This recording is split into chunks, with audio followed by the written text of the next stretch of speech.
할렐루야. 좋으신 하나님께 영광 돌립니다. 3월 24일 주간 가정예배입니다. 신앙고백 드립니다. 나는 전능하신 아버지 하나님 천지의 창조주를 믿습니다. 나는 그의 유일하신 아들 우리 주 예수 그리스도를 믿습니다.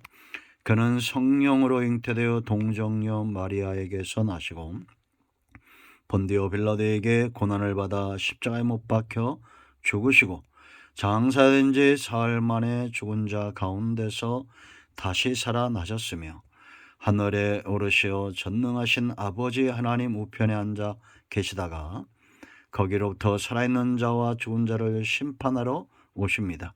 나는 성령을 믿으며 거룩한 공교회와 성도의 교제와 죄를 용서받는 것과 몸의 부활과 영생을 믿습니다. 아멘. 시편 141편입니다.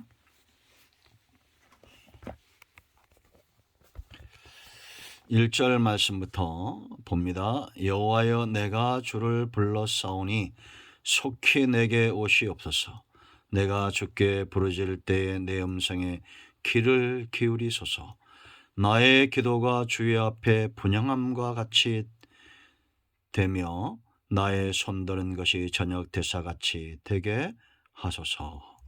아멘. 자, 한번 기도합니다.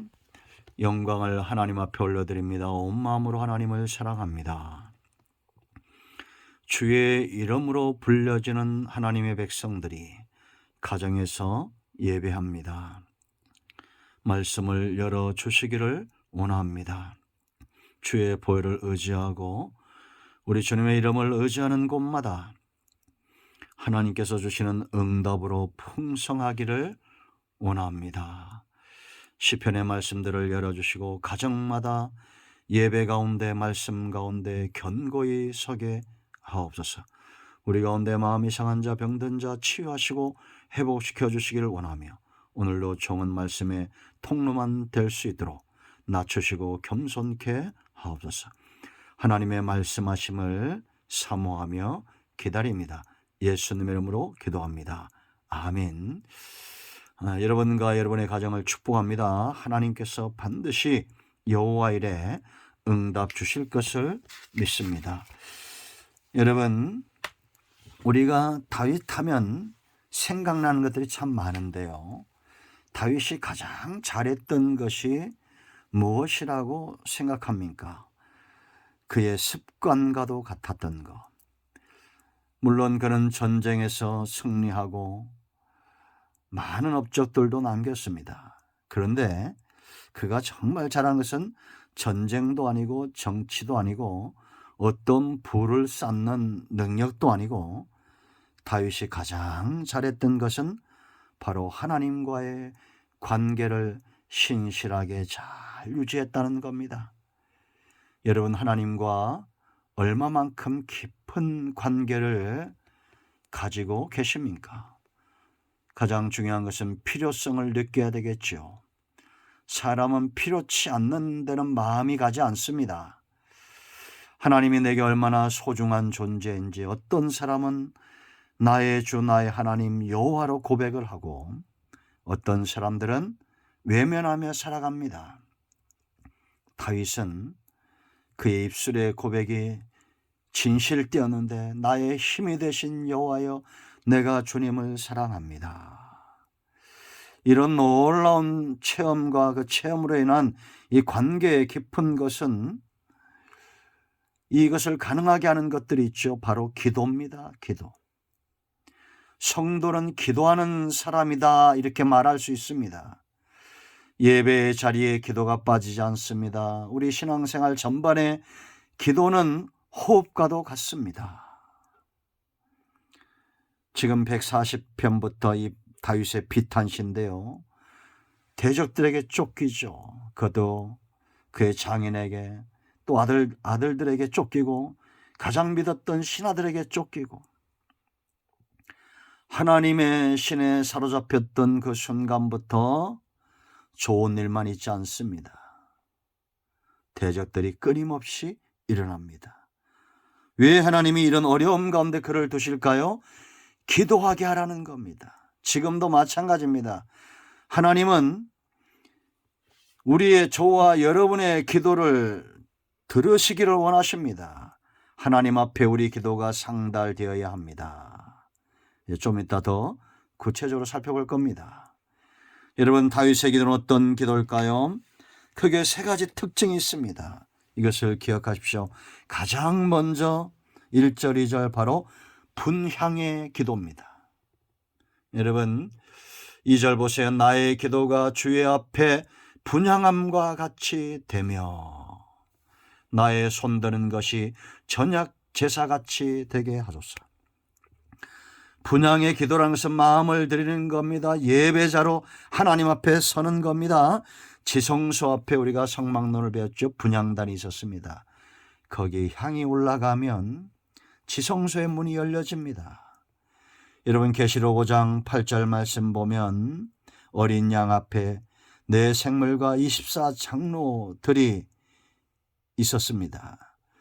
그 어린 양 앞에 엎드렸는데 각각 검은 고와 향이 가득한 금대접을 가졌는데 이 향은 성도들의 기도들이라 이렇게 말합니다. 또 8장도 가보면, 요한계시록 8장을 가보면 2절 말씀부터 봅니다. 내가 봄에 하나님 앞에 7 천사가 서 있어 7 나팔을 받았더라. 또 다른 천사가 와서 제단 곁에 서서 금향로를 가지고 많은 향을 받았으니 이는 모든 성도의 기도와 합하여 보좌 앞 금제단에 드리고자 함이라. 향연이 성도의 기도와 함께 천사의 손으로부터 하나님 앞으로 올라가는지라. 우리의 기도가 하나님 앞에 올라간다는 겁니다. 다윗은 많은 기도의 향을 하나님께 올려 드렸던 사람이죠. 그는 기도의 사람입니다. 우리는 얼마나 자주 기도합니까? 기도가 막히면 우리의 기도 호흡이 멈춘다라고 생각했던 우리의 선조도 있었습니다. 아침 저녁으로 분향하듯 하나님 앞에 나아가 기도하는 습관. 분향의 기도는 예배의 기도고 예배의 기도는 습관의 기도입니다. 어떤 습관을 가졌느냐? 여기 다윗이 뭐랍니까? 손드는 것이 저녁 제사같이 되게 하옵시며. 하나님 앞에 나아가 두 손을 들고 항복하며 기도하는 것, 바로 우리 중심을 드리는 향연의 기도입니다. 그러므로 여러분, 기도는 이방인들처럼 중언부언하고 뭐 필요한 것만 구하는 것이 아니라 향기로운 기도로 하나님의 마음을 흡족하게 하는 그런 기도로 드려져야 됩니다. 예배자의 마음으로, 항복하는 죄인으로 우리의 기도가 하나님 앞에 향이 되어 올라가기를 사모함으로, 그렇게 사모하는 가슴을 갖고 하나님께 나아가십시오. 반드시 응답은 있습니다. 두 번째, 바로 성결의 기도입니다. 기도할 때 우리는 이런 범죄를 저지를 수 있습니다. 다윗은 기도하는 중에 철저히 자기 자신을 지켰어요. 3절 말씀 보면 여호와여 내 입에 파수꾼을 세우시고 내 입술의 문을 지키소서. 이 말씀이 무슨 뜻이냐? 기도하는데 기도가 응답이 더디 옵니다. 그럴 때 우리는 입술을 열어 짜증도 내고 불신의 말들도 쏟아내고 비방도 하고 원망도 하고 저주도 하고 악한 말들을 쏟아냅니다. 그러지 못하도록 하나님께서 파수꾼이 되어 달라는 겁니다. 여호와여 내 입에 파수꾼을 세우시고. 저도 목사지만 참 화나면 성질나고 아무도 듣지 않는다고 그렇게 화를 낼 때가 있죠. 그러나 낮말도 밤말도 하나님이 들으십니다. 여러분, 기도가 더디 응답돼도 절대 입술로 범죄하지 마세요. 욥 보세요. 여러분, 욥은 순전함을 지키고 그렇게 하루아침에 쫄딱 망하면서도 입술로 범죄치 않았다라고 말합니다. 두 번째는 응답이 더디 온다고 악한 것들과 타협하면 안 돼요. 이게 사울왕의 범죄죠. 왕이면서 오만해져서 제사장의 영역을 침범했던 사울왕은 버림을 당합니다. 4절 보세요. 내 마음이 악한 일에 기울어 죄악을 향하는 자들과 함께 악을 행하지 말게 하시며 그들의 진수성찬을 먹지 말게 하소서. 나는 기도가 더디 응답되고 힘든데 악한 자들, 하나님을 무시하고 교만한 자들은 진수성찬을 먹어요. 그러니까 그들과 타협할 수 있다는 겁니다. 이거는 잘못된 겁니다. 자, 5번째, 이게 중요해요. 의인이 나를 칠지라도 은혜로 여기며 책망할지라도 머리에 기름같이 여겨서 내 머리가 이를 거절하지 아니할지라 그들의 재난 중에도 내가 항상 기도하리로다. 이 말씀이 무슨 얘기냐? 우리가 더디 응답이 되고 하다 보면 이제 의인들이 우리를 책망한다는 겁니다.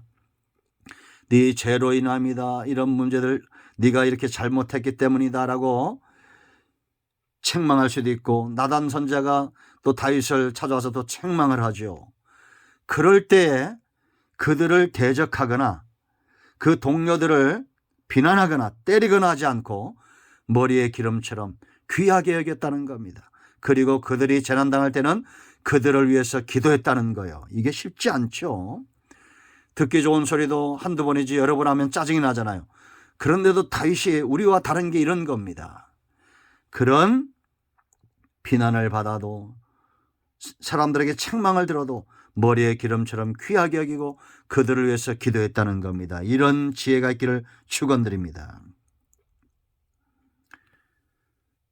그리고 이런 기도가 더디 응답될 때도 범죄치 않고 하나님 앞에 섰던 이유가 또 있어요. 6절 7절 말씀 보면 그들의 재판관들이 바위 곁에 내려 던져졌도다. 내 말이 달무로 무리가 되리로다. 이 다윗의 대적들이 다 비참하게 죽임을 당하고, 그럴 때도 다윗은 쉬운 말로 달달한 말, 은혜로운 말, 생명의 말을 했어요. 그랬더니 떠나갔던 자들이 돌아오는 겁니다. 7절 사람이 밭가라 흙을 부스럼들임같이 우리의 해골이 수월의 입구에 흩어졌도다. 이건 대적들을 말하는 거예요. 대적들 입장에서 비유적으로 말한 겁니다.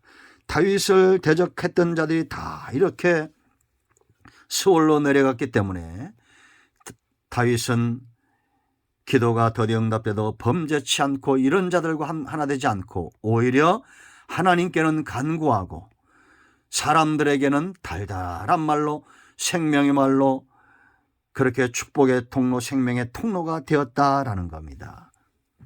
우리의 기도를 점검할 때입니다. 3번째, 의지의 기도입니다. 그의 가장 강력하고 중요한 결단은, 다윗의 결단은 철저히 하나님을 의지하겠다는 겁니다. 이것이 바로 저와 여러분의 삶이 되고 기도 생활이 되어야 됩니다. 루터가 종교개혁할 때 얼마나 많은 대적들이 있었습니까? 그를 귀하게 여겼던 성주가 그를 성에서 보호했는데 어느 날 그 성을 빠져나가는 겁니다. 개혁의 현장으로 가는 거예요. 성주가 걱정할 때 한 통의 편지가 날라옵니다. 성주여 걱정하지 마세요. 나는 당신보다 더 강력한 보호를 받고 있습니다. 전능하신 하나님이 나를 지키시고 보호하십니다. 얼마나 당연한 말입니까? 그가 능히 종교개혁의 선두에 서서 그 사명을 감당했던 이유, 하나님을 철저히 의지했던 결단입니다. 8절 보세요. 그의 시선이 어디를 향하고 있습니까?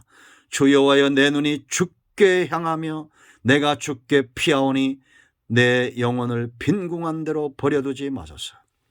시선이 고정된 겁니다.